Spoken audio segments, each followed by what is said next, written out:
like Wednesday. Yeah. All right. Good morning, everyone. It's 9 a.m. I'd like to call our regular Scott County Fiscal Court business meeting for July the 8th. It's hard to believe it's already July the 8th, but I'd like to call this meeting to order. We're going to start this meeting with the Pledge of Allegiance. If you would join me. Mr. Lyons, would you lead us? Yes, sir.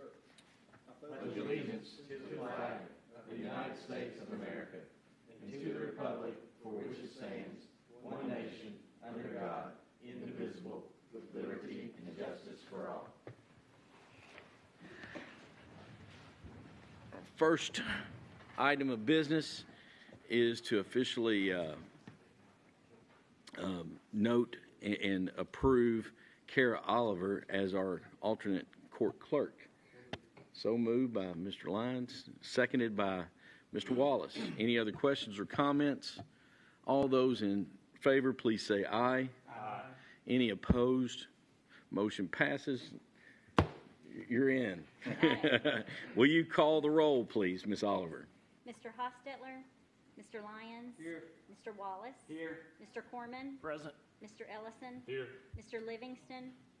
Mr. Here. Marshall. Here. And Judge Covington. Present. Thank you very much. It leads us to the next item, approval of and consideration of our minutes from our previous meeting. Any questions or comments related to those minutes as presented? Make a motion. Motion from Kelly Corman, a second from David Livingston. Any other questions or comments?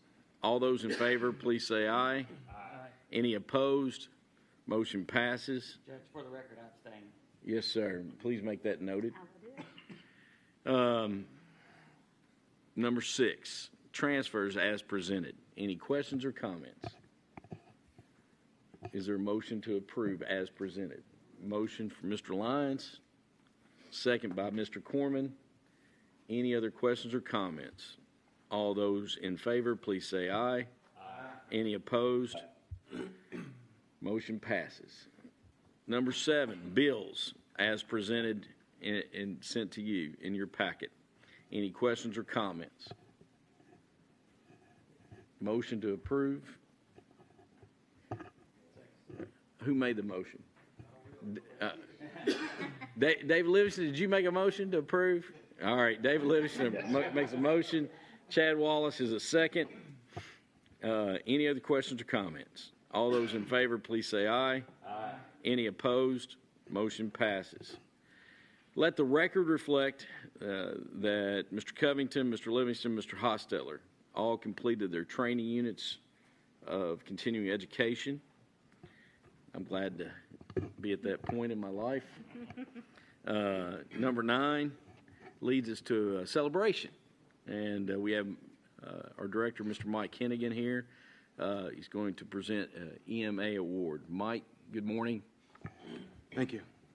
A little bit of history. Back on December 10th, Graves County had a very significant tornado that came through and completely crushed their government and infrastructure. Late on that day, I got a request from the KYEM regional manager and a couple of other emergency management directors saying that they were going to send an incident management team downrange, and they would like to request Ms. Regina Kraft as one of their people. My understanding when we sent that down was that she was going to be part of the team that managed the candle factory recovery. But when they got down there, found out that county government was in really bad shape. Their EOC had already been crushed. So she got called into service as the operations chief for the incident management team and managed the whole county for about 4 or 5 days before replacement teams came in. The motto from that team of people that went down first is send more, not 4, because sent 4 people down and it took 16 people to replace them when the second shift came in 3 or 4 days later. So having said all that, I can I can shake her hand and say what a great job she did, and I know that she's a fantastic individual. But what I've done is requested from the legislature for an award. We requested the award for all of the people that have gone down for the incident management team. And so if she would stand up right now, I have a citation of heroism from the House of Representatives. And if you don't mind, I'll read it real quick. It says, the House of Representatives of the Commonwealth of Kentucky hereby recognizes and honors Regina Kraft for demonstrating extraordinary courage, compassion, and professional skill in a most critical time of need following the catastrophic tornado that moved across the Commonwealth on December 10, 2021, leaving unimaginable destruction in its wake and causing multiple deaths and many injuries. Inasmuch as Regina Kraft, the respected Deputy Director of Scott County Emergency Management, demonstrated laudable bravery and presence of mind, which contributed to the lives and property of many citizens being saved, the members of this august body are honored to join Representative Kim Moser and Representative Adam Koenig in offering sincere commendation and gratitude to Ms. Kraft for the effort put forth in this most worthwhile and consequential endeavor, and in extending best wishes for continued safety and success in the future. And then it's signed by the Speaker of the House and the two members. So at this time, I'd like to present this award to Ms. Kraft.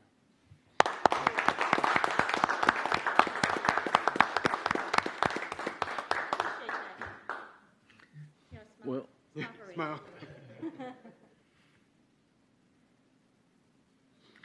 Thank you. well, we've got to do one more. I mean, Gina and Mike and Ricky, if y'all want to step up and Carrie, you have to take Stacy's spot.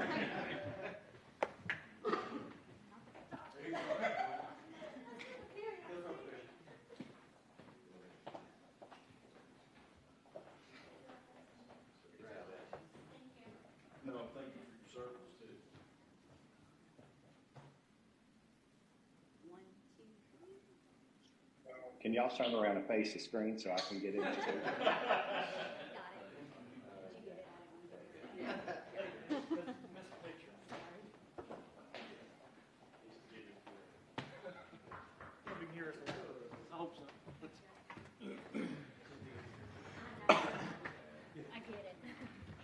Ms. Kraft, thank you for your service and your time and extraordinary effort to help those people that were in a grave situation. And thanks for your time and your service. Appreciate it very much. Number 10, I'm going to turn this item over to our county attorney, Rand Marshall. Yeah, we are asking the court to approve this morning, hiring Ashley Morgan. That would be effective August 1st. Obviously, I'm retiring. I'm anticipating Cam will be appointed. Let's take care of that right now.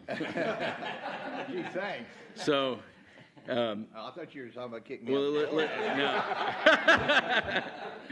no. This at home, Joe. No. Rand, we want to keep you as long as we can, but if you're saying you're anticipating that, Rand officially gave me a letter noting his date of retirement being August 1st. And we're going to have to celebrate and recognize Rand closer to that date. But I'm excited for Rand and appreciate. How many years of service, Rand, have you been at the county attorney's office? It'll be 31. 31 years of service. That's a lot of dockets, a lot of hearings, a lot of motions, and all those legal terms. But without that, without question, we appreciate your service. But we'll have to do a little bit more celebrating closer to August 1st, a formal time and opportunity. But it is my intent, so we have no question that we will appoint Cam Culbertson as county attorney effective August 1st. So we'll take care of that. So I'll let you continue on your. Yeah. So Cam's promotion will leave a spot, and We're asking for her to hire Ashley. She grew up here, I believe. I think her parents lived down in Duval Station. She worked at the Fayette County Attorney's Office. She works at the Jessamine County Attorney's Office now. She's filled in for us on a couple of special prosecution cases, did a great job. So, yeah, we think she's a great candidate. I appreciate Jeff's help. We couldn't have done it without him. But, yeah, we'd ask you to approve her to start August 1st. Questions or comments? Motion from Mr. Lyons, second from Mr. Ellison. Any other questions or comments? All those in favor, please say aye. Aye. Any opposed? Motion passes. Thank you. No, thank you. We'll move down here to Fire Department hiring list. Mr. Mudrack, Chief Ward, will you all comment on this process? And Sure. Thank you, Judge, Court. On behalf of John Ward, I'm pleased to present the hiring list for the recruit firefighter EMT position. As I indicated in the email, we had 94 applicants, 34 participated in the written exam, and 20 were invited to the interview process. And now we're at this point, after a couple of people who've withdrawn and didn't show up or didn't participate in the interview process, we're down to 15 individuals. But we have 4 great individuals we're looking at to fill the current vacancies we have at this time. Those are Brandon Collins, Bryant Mobley, and Andrew Hall. And then they'll all start at $12.80 an hour, and Matthew Moore will begin at $13.51 an hour. And the plan is to have the recruit class begin on August the 1st. And I guess before we formally present the recommendation to you, just want to let you know that a lot of work goes into this process with contacting candidates, to getting them to show up for the written exam, to doing the written exam, to doing all the scoring, to assembling an interview team of 8 people and taking all the people through the interview process. A lot of time and energy goes into this, and I think it resulted in a great recruit class. So just want to present that to you.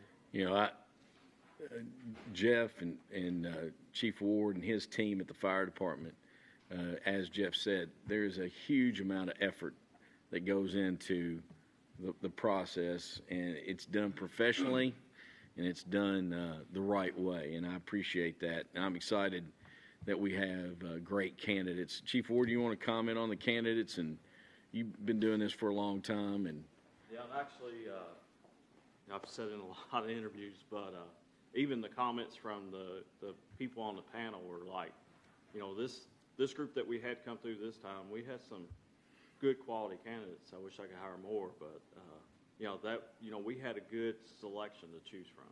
But okay. So, how many are we starting the class with? How many? Well, is it 15 or 4? Definitely. Well, there's definitely 4. Okay. So it's 4 hires, and we are just waiting to see if there's any more retirements or we've got three resignations. three vacancies right now, and we got one that came to us and told us that he for sure is leaving August 1st. Gotcha. Okay.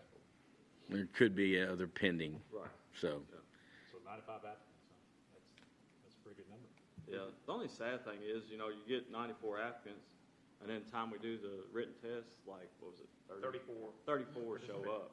It's right. Yeah, but that's better than we had last time. And this time we, in my opinion, cast a broader net. We went out different places on the web that, try to push out for emergency services. We did advertisements in that, and I feel like we, did a broader net this time. Looks good. Good stuff, and need the best we can have, and that's awesome. Any other comments or questions? Is there a motion to accept or approve? I'm sorry. Motion from Mr. Ellison. Second from Mr. Corman. Any other questions or comments? All those in favor, please say aye. Aye. Any opposed? Motion passes. Thank you all. Thank you all for your all's efforts. Now, right now, I'm going to push pause on our agenda, and we have Mr. Tim Thompson joining us virtually. Mr. Thompson wanted to address the court, and I'll say, Mr. Thompson, we appreciate your service. Tim, are you with us?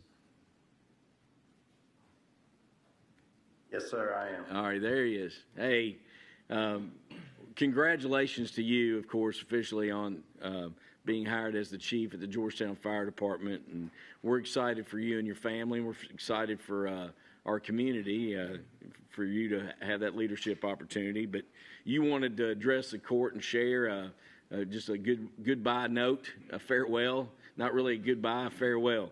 So go ahead, Tim. Yes, sir, Judge, magistrates. I just want to take this opportunity just to thank you all. It was an honor to be able to serve with you all for the last 6 months. I wanted to be able to get there in person just over the last couple of meetings, but it's been a little hectic, and even this morning I was hoping to, but it just hasn't worked out. But I didn't want to take another opportunity and miss it by not being able to convey just how much it meant to serve on the fiscal court. I feel that we worked extremely well together, and I felt that a lot of the projects that we completed were very beneficial to our community. Just each and every one of you all on the court, the staff at the county, judge, everybody was so welcoming, and I just appreciate the opportunity to serve with you all. And it is bittersweet to have to leave the fiscal court, but I'm very excited for this opportunity to lead the Georgetown Fire Department, work with Chief Ward. We've already talked, and our relationship that we already had, I think it's going to make things even better with our relationships with our departments. But I just want to take a moment and just thank you guys for making me part of the team, making me feel welcome from the beginning. Hey, Tim, we really appreciate it, and kudos to you, and congrats, and we're excited for the opportunity, and we know that the collaboration between the two agencies will be fantastic with you and John and leading those agencies, and really appreciate your efforts and the way you did your business, and nothing but a class act. We appreciate you so much. Anyone else want to make any comments? Just congratulations, buddy. Yeah. Good job, brother. So thank you so much, Tim. Yes, sir. Thank you, guys. All right. Thank you. All right. All right. Bye. All right. I did skip one. You're supposed to nudge me. So Chris Runyon is here. I need to go back to number 11. EMS new hire and promotion. Come on up, Chris. And Jeff. Yeah, on behalf of Chris Runyon, just wanted to, first of all, talk about the promotion process that we recently completed for field training officer. We had 5 great internal candidates to choose from, and one of those was selected, and that's Michaela Brandenburg. She's been with us since 2019 and has been excelling in her role as paramedic, and has been a really strong leader for the department, even in an informal role. The transition for her will be tomorrow, if you all approve, and she'll be going on shift, is my understanding, if it's approved, at the new rate of $18.68 an hour. And I'll just turn it over to Chris. Yeah, and Jeff had mentioned that Ms. Brandenburg's been with us since 2019, but actually years ago when Georgetown Scott County EMS began a legacy program where we invited some high school students to come and kind of learn the profession. She was one of those, so she's been around much longer than that. She worked part-time prior to 2019, but she did join us full-time in 2019. It's just been, she's a local person, been a great asset to us. She manages our social media stuff, and if you guys follow that or see that on there, that's a lot of her work. So she's definitely been an asset, and we're not only proud of her, but we're excited to have her. We invited her to come up and join us this morning, but unfortunately she spent the night doing what she does best, and that was out taking care of folks. So they had a rough one. So couldn't join us, but we're super excited to have her step up. Any questions or comments? Is there a motion? Motion from Chad and second from Alvin. Any other questions or comments? All those in favor, please say aye. Aye. Any opposed? Motion passes. Go ahead, We have a Jeff. new hire also. All right. Joshua Parton, as an advanced EMT. He will begin employment next week on July 13th at $14.91 an hour. Very pleased that he holds a bachelor's degree in health sciences and has 5 years of related experience. Once again, I think this is a sign that our compensation practices are paying off, and we're able to recruit and hire great people for positions. He's most recently been working at Boyle County EMS as an advanced EMT, and I don't know if you want to talk about the fact that he's going to become a paramedic here before. Yes, so he's on track to be eligible to test for his paramedic in September. So another good pickup for us. Like Jeff said, he's experienced and he's educated, and we're excited to get him in and get him part of our team. So we've got 4 internal candidates already that are scheduled over the next 2 or 3 months to be eligible to test for their paramedic. So we're starting to see that process where the contract that you guys have enabled us to do and help those folks financially get through that class, that's starting to pay off, and still on track to start our own soon. So our hope is this fall we have our own class with BCTC, and that's moving forward. I had communication with there would be a committee, and they asked me if I'd be on the committee, so I need to respond. But it's moving along well, isn't it? It is. It really is. Yeah. It's exciting. All right. Part of that. Thanks. Any questions or comments related to this proposed hire? Motion from Dwayne Ellison, second from Kelly Corman. Any other questions or comments? All those in favor, please say aye. Aye. Any opposed? Motion passes. Thank you all very much.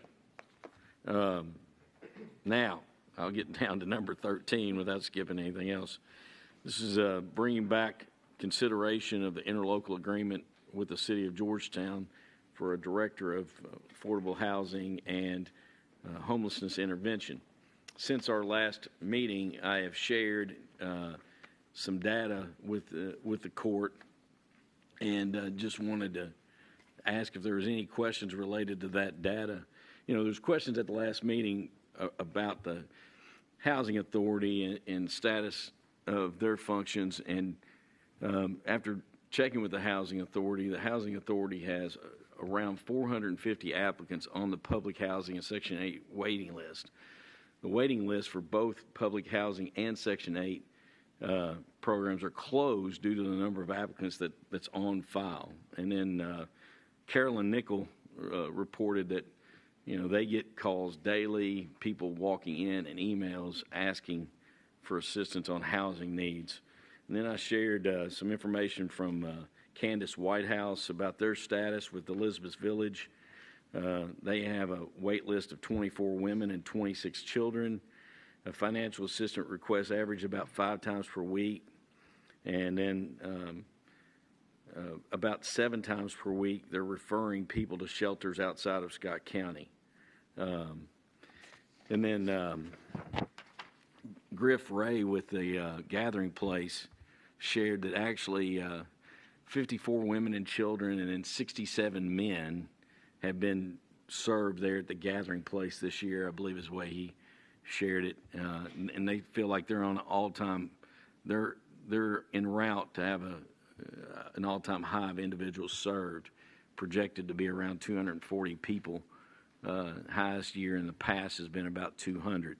And you can see, I'm not going to read all the data that he shared from previous years. And then down at the bottom was Scott County Schools. I spoke with Scott Bruins. He's the Director of Pupil Personnel. And the McKinney-Vento Act is a little bit different. It defines homelessness, you know, if they lack a fixed, regular, adequate nighttime residence.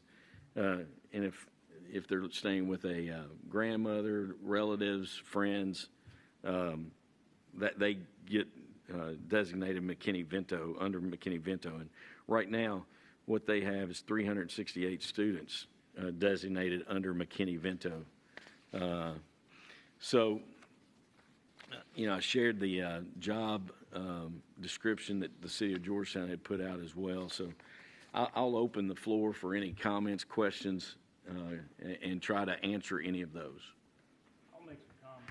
At the last meeting, as you know, I voted. You're on. Okay. If the light's on, you're on. Yeah, okay. I had voted no, and I had a couple of concerns, and I just want to address those. One is with the Housing Authority. I wanted to make sure we weren't trying to duplicate their services, which I don't think we are. The program, and I'll back up a little bit. I've looked at the job description, went back, read through the interlocal, talked to a city council person, talked to several magistrates, the judge. So I try to get as much information as I can, but there's nothing I've read that says the program's looking to build nor purchase housing units, which I just wanted to make sure that was not something we were getting into. Nothing mentions the project or this new program using city or county tax dollars to subsidize rent payments for individuals. I would assume if we were going to do that, that would be part of what we'd be looking at now to spell out what that process would be, what documentation we would collect, whether it be pay stubs, tax returns, actually seeing need. And I think that's a whole nother issue if that was something they were looking to do. And then lastly, I was concerned about a budget. We were going to start a new program, and I didn't see an estimated budget. But after talking with everyone, the budget is minimal. It's made up of the salary, training, cell phones, things that are needed to do the job, but don't expect a big budget. And those were the concerns I had, and I feel a whole lot better about it now that I've gotten these answers. Thank you, Kelly. Any other questions or comments? Judge, I'll just say that unfortunately I was not able to get a signal to be here on Zoom. My intent was to be here at the last meeting to vote on this, and because of my location, I was not able to join. But when this was originally presented, I had concerns, and I brought those concerns to you, and they were able to get addressed, similar to the concerns that Kelly had. And so I feel a lot more comfortable about this interlocal. But I do want to stress that in the court, my commitment is for 2 years, and then there needs to be evidence presented. Essentially, we want to see where some of these goals are being met for our community. Additionally, I hope that the grant writer is writing their salary into their grant request to offset the cost to the county and the city. But I'm in support of this, but I do think that after 2 years, we need to look at the body of evidence and evaluate it at that point. And I think that's been the plan from the beginning. I appreciate that being brought back up because it does need, you need to look at metrics to measure it by and how is it positively impacting our community. And then the one thing I do want to, what's been discussed is that this position will try to identify, research, and present opportunities through grants that the city and the county can consider. But any of those have to come back, the way the interlocal is written, any of those have to come back to this body for consideration and approval, possible approval, before it goes forward. And, some of those grants will have a match consideration, so that has to be considered. Some of them might not. So I want to make sure that's emphasized. What other questions or comments does anyone else have? Is there any motion? Judge, I'll make a motion for approval. So we have a motion. Second. There's a second. Any other questions or comments? We'll do a roll call vote. Kara, would you do that for me, please? Mr. Hostetler's not here. Mr. Lyons? No. Mr. Wallace? Yes. Mr. Corman? Yes. Mr. Ellison? Yes. Mr. Livingston? Yes. All right, that's got it. Very good. With that said, the motion is approved, and we'll move forward, and hopefully it will help the community, and we'll make sure to try to help do all we can to make it a success. Any other questions or comments related to that? Just where's the city at on there? They've already passed it. Okay. They've approved it, and the job has been advertised, and I believe it's being advertised through July 15th. And then at that time, they'll look at the candidates and do an interview process, and Jeff Mudrack will be involved in that.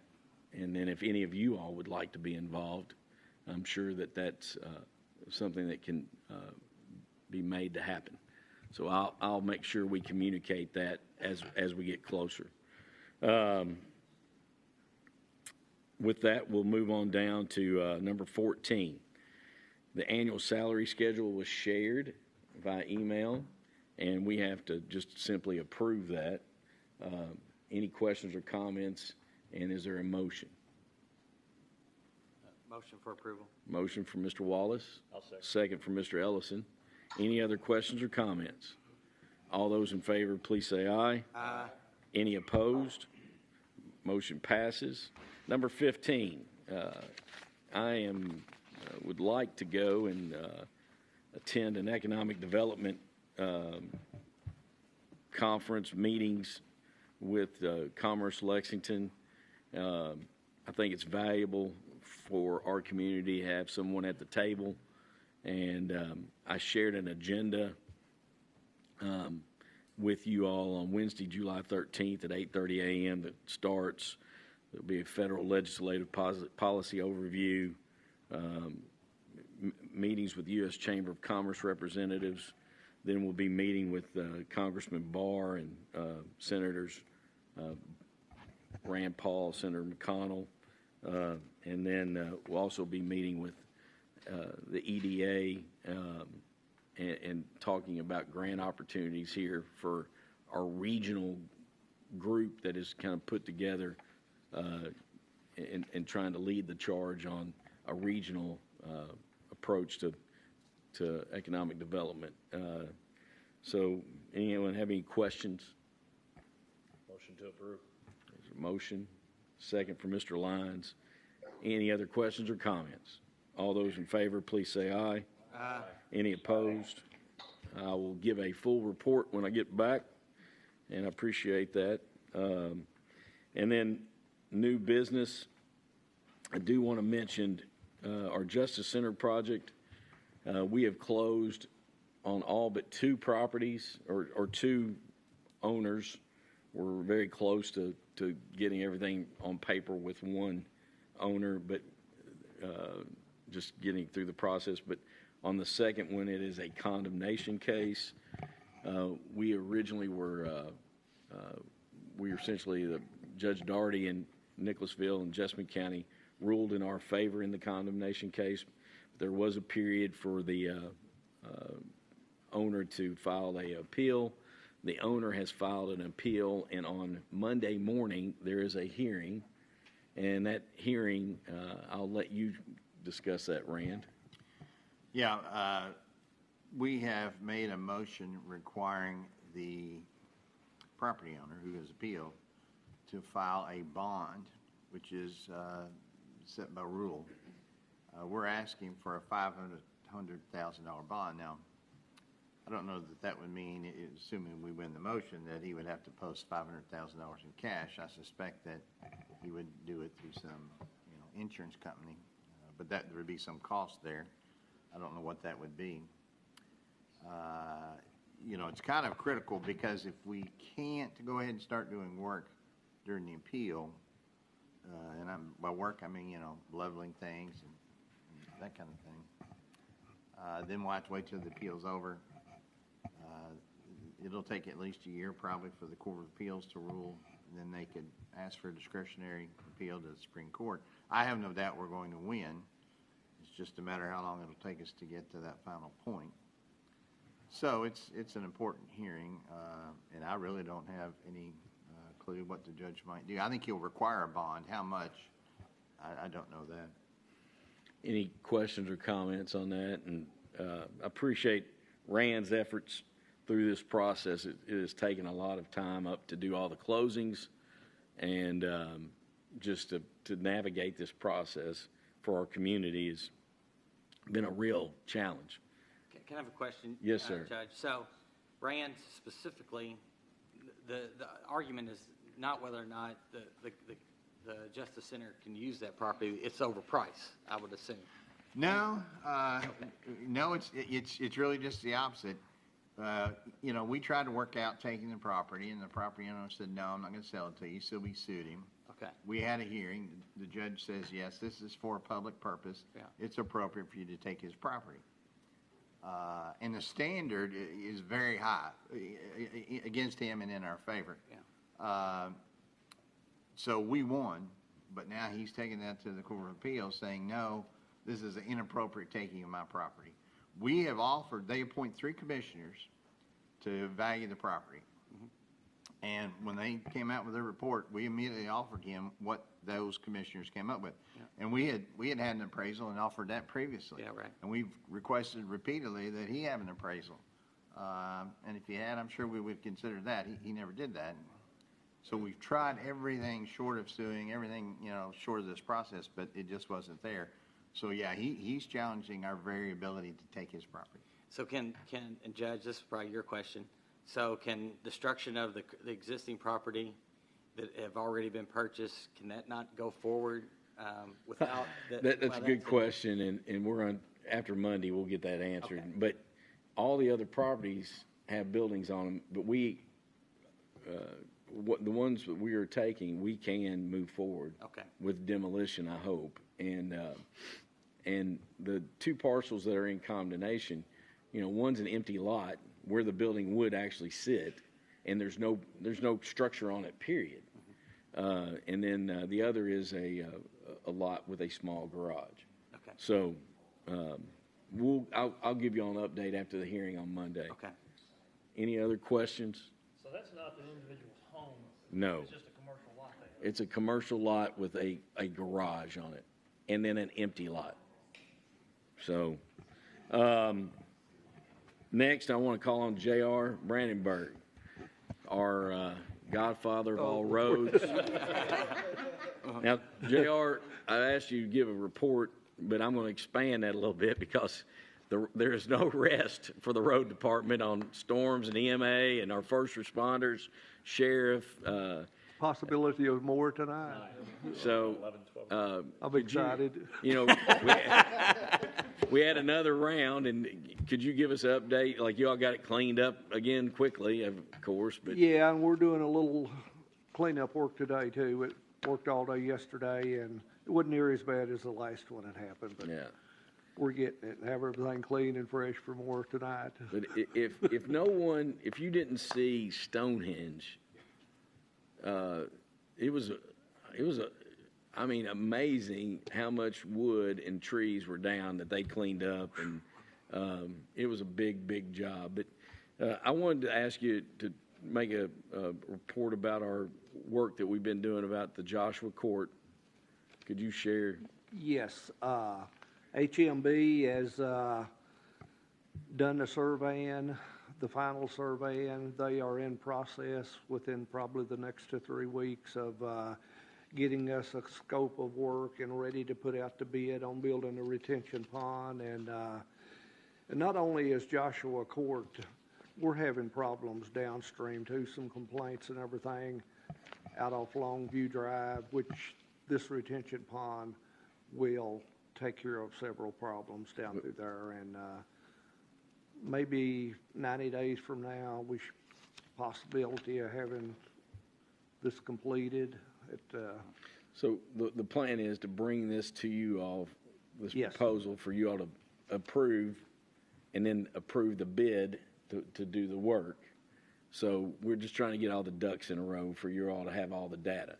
And what JR mentioned also is about Longview Drive is where this storm drain empties out, then feeds right into this little creek that runs right behind homes, right down to Longview Drive, and then out onto the golf course. It's like the domino effect. And the hope is that this retention basin will slow all of the water down and be a positive for everything down through there. Is that about right, JR? Yes, Magistrate Wallace has been on site with me out there, and we've been doing maintenance on this culvert issue out there for years and years. And every time you get a big rainfall, you got to go out there and clean out the debris. And so hopefully this will be a positive. Yes. JR, appreciate your efforts on this. And then, yes, sir. And then JR, you and I have been working together on the Lyle Road project, and could you share a little update on that? Yeah, it's amazing with the heat and everything and the timing of getting the seed in the ground, how they look. They look great, still growing. We've been getting a little rain off and on to keep them going.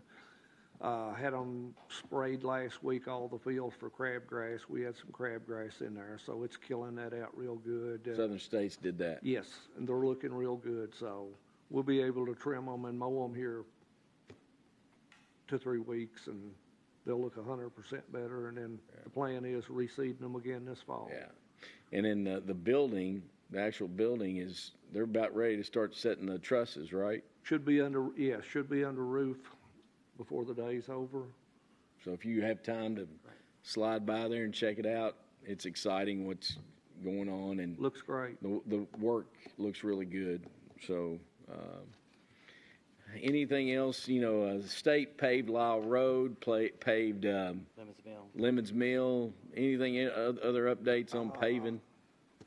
No, I think that's, Champion Way didn't, they didn't do Champion. well, a section of Champion Way out through there got repaved. Yeah. Are they gonna go past the bridge in Lemons Mill, or is that? Yes.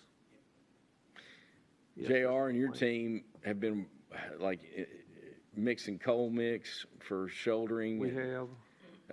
Y'all been busy. Is that what happens at the intersection? Is that what y'all doing up there at the intersection by the fire department? Is that all that gravel and all that stuff in there? Yes. Is that where you do that? Yes. Okay. Yes, that's what we have that mixed up basically every year, thanks to the fiscal court putting it in the budget. But it helps greatly, doesn't it? Yes, instead of having to drop off where we repave roads, puts a I saw tape that out on there it. the other day. And Makes it a lot safer, yeah, if you drop off side of the road, so it's just a safety issue. And then, on the next repaving cycle, you go out over top of that shoulder and does a widening process also, same time. So anything else you want to mention, JR? Yes, the detention center has a 2001 Crown Vic Ford that's been sitting on the lot out there 6 months or so. It needs some repair work on it. It still runs and everything. And Jailer Broyles is, he don't want to spend no more money on it. He says surplus it. Lincoln County Sheriff's Department is less fortunate than Scott County. We've worked with them on donating them cruisers. We've sold them a couple of old cruisers, which is Cadillacs to them when they get them. They're very interested in a 2001 Crown Vic. They're willing to buy it. I'm asking the permission to sell it to them for a fair price. I think the last one we sold to them was $350. 2001 Crown Vic with a lot of miles. 150,000 miles. Do we need to have two motions, one to surplus it and then one to sell it? Yeah, well, I think we can say surplus it and sell it to them. We need a set price. Are you saying 350? 350 is Okay. the last one, and they're willing to pay that for it. Yes. And they're, yeah. Would there be? All right, we have a motion. Is there a second? We have a second from Mr. Lyons. Any other questions or comments? All in favor, please say aye. Aye. Any opposed? Motion passes. Any other comments? Thank you, JR. Thank you. Any other comments from or questions, business from our court members? You have an update for us on Charter Spectrum and when, I know you've been in meetings Yeah. with them and have The good update is this, that they shared and we shared on social media the link, the website that they can go to, that any citizen in Scott County can go to, put in their address. It's www.spectrum.com/expansion, and it's on our Facebook page. The newspaper, Emily and the newspaper, were very kind to do a story and share that. The big news about that, it gives people the tangible information about, yes, my home is in the project. Now, what I've shared is by circumstance, if your address is not in that spreadsheet, then there's a way to email. We set up an email so that we can make sure that that address officially gets put in. The email is broadband@scottky.gov. Broadband project at scottky.gov, and that's been in the paper as well and on our Facebook page. So that gets those houses that might be not on the list, officially in the list. Charter Spectrum has pledged that they are going to serve any unserved home in Scott County, and I'm confident about that.